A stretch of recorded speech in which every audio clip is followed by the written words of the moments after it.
तो ये हमारी गियरबॉक्स की आउटपुट शाफ्ट का बेरिंग है। बाहर से नॉर्मल लग रहा है, लेकिन जब इस कवर को हटाया तो पता चला कि इसके अंदर की जो बॉल्स हैं वही गायब हैं, और ये रहे उसके कुछ टुकड़े।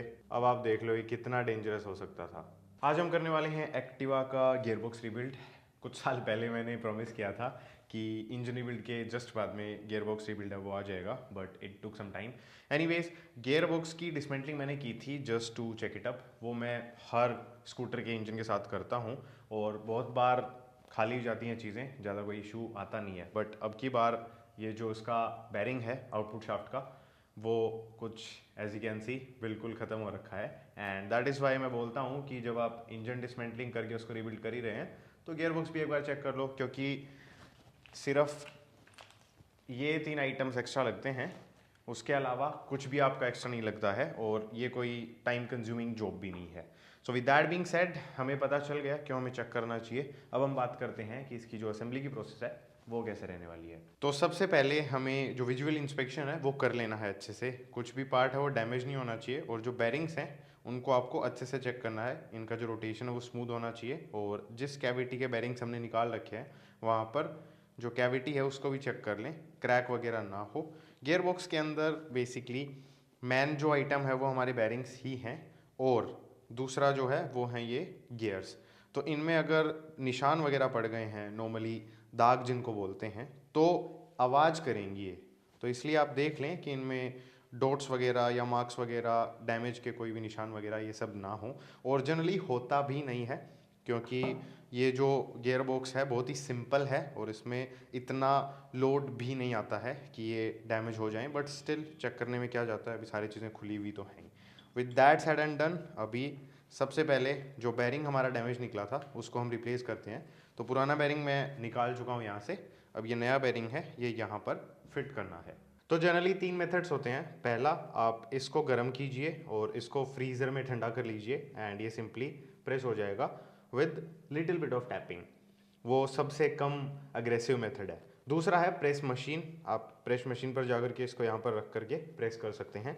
और तीसरा जो है वो ईजी टू डू है, बट टैपिंग अगर आपको पसंद नहीं है, मतलब चोट वोट मारना is not your type of task, तब इसको आप अवॉइड करना। मैं लेकिन वही करने वाला हूँ क्योंकि सबसे ईजी यही होता है।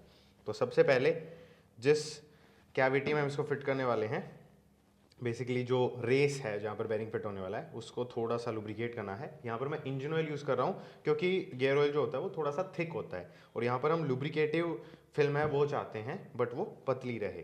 Same goes with bearing, bearing को भी मैंने लुब्रिकेट कर लिया है। अब वैसे तो आप इसको कैसे भी लगा सकते हैं, बट अगर जो मार्किंग्स हैं वो एक साइड बनी हुई है तो मार्किंग वाली साइड आप बाहर रख लेना।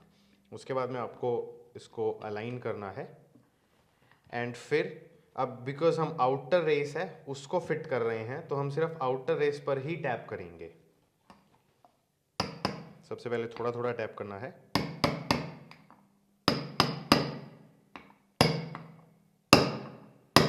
उसके बाद में जैसे ही आपको लगे कि ये प्रॉपर्ली सिट हो गया है, फिर आप इसको अच्छे से टैप करके ड्राइव कर सकते हैं।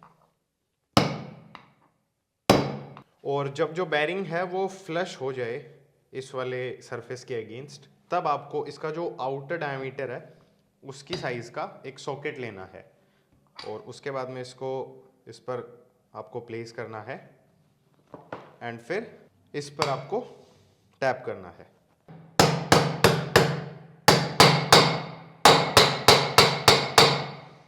और अभी टैपिंग की जो साउंड है उसके डिफरेंस से आप समझ ही गए होंगे। जैसे ये आवाज़ थोड़ी भारी हो जाएगी, दैट मीन्स कि जो फिटिंग है वो प्रॉपर हो चुकी है, और वो हम इस साइड से भी क्लियरली देख सकते हैं।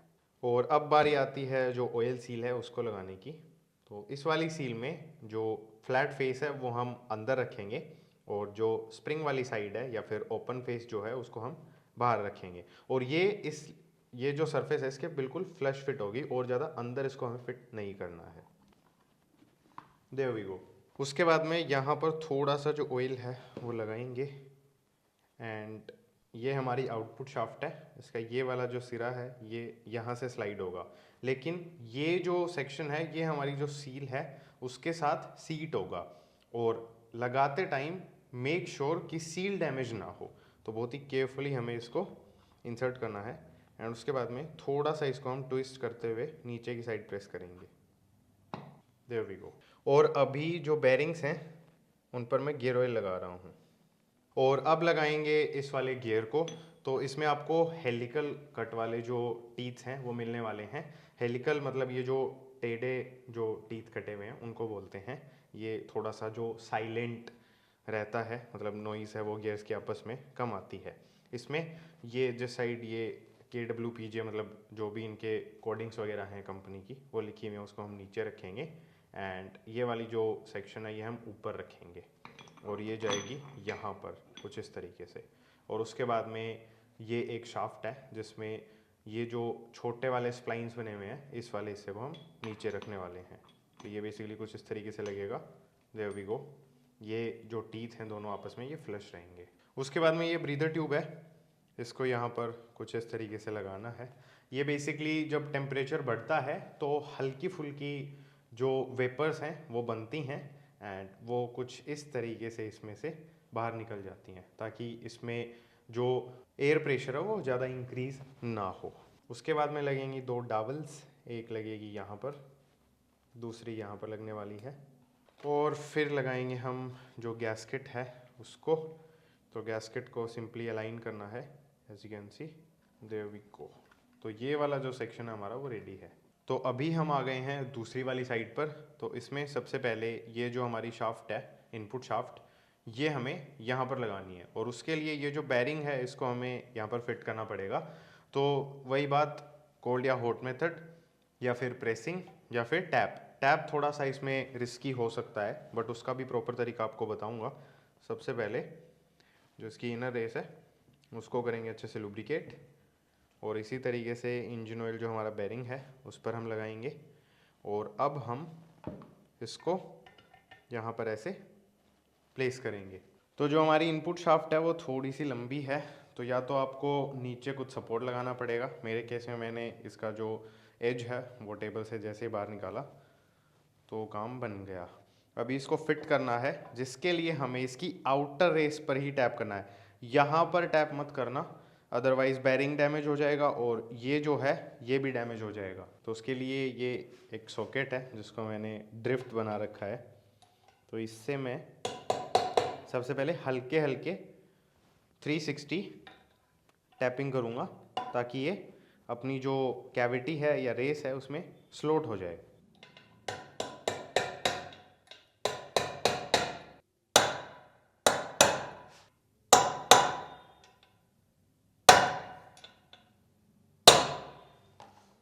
और जब ये अपने स्लॉट में प्रॉपर्ली फिट हो जाए उसके बाद में आप थोड़ी सी टैपिंग है वो हैवी कर सकते हैं और उसको ऑल द वे ड्राइव कर सकते हैं।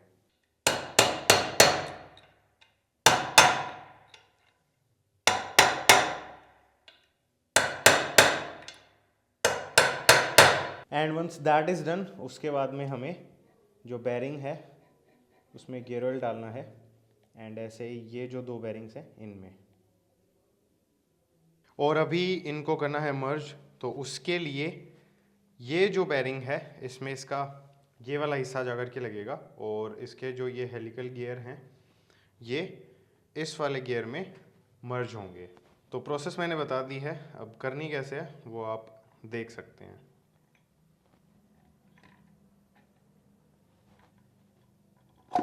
There we go. अभी इनपुट शाफ्ट को जैसे ही मैं रोटेट कर रहा हूँ तो as you can see output shaft है वो रोटेट हो रही है और इनपुट शाफ्ट को मैं इसी स्पीड से रोटेट कर रहा हूँ एंड आउटपुट शाफ्ट हमारी इस स्पीड से रोटेट हो रही है। तो दैट इज़ वाई जो गियर बॉक्स है वो ज़रूरी होता है।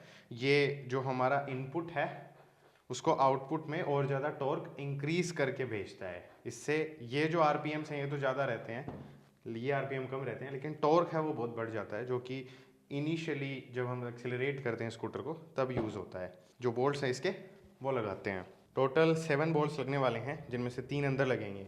तो जो अंदर लगेंगे 3 उनकी कंडीशन आप देख ही सकते हैं, एकदम शाइनी है क्योंकि ये कंटामिनेशन के कम संपर्क में आए हैं।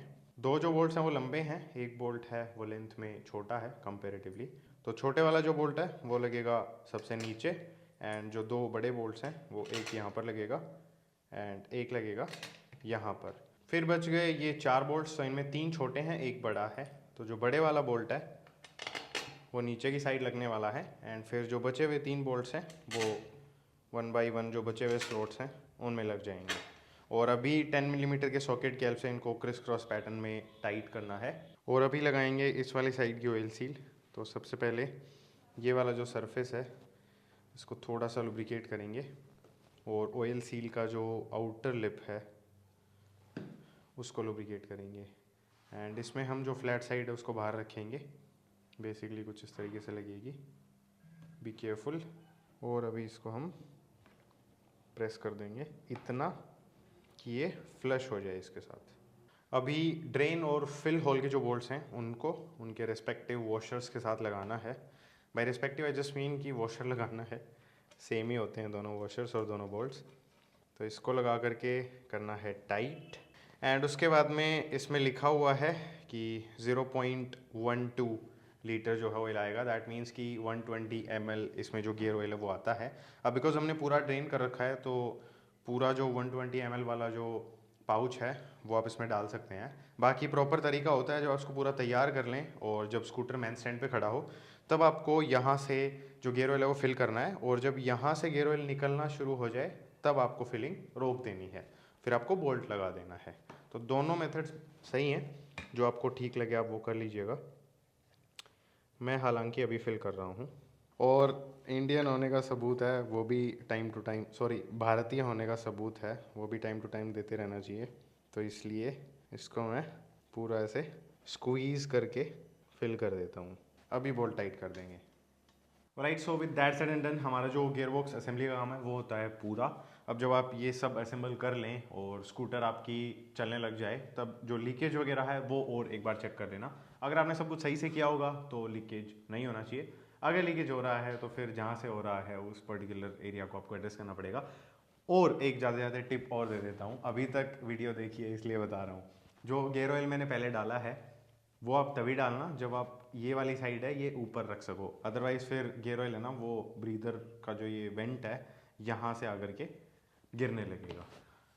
इसी के साथ इस वाले वीडियो में इतना ही, फिर मिलेंगे कभी किसी और वीडियो में, तब तक के लिए बाय बाय।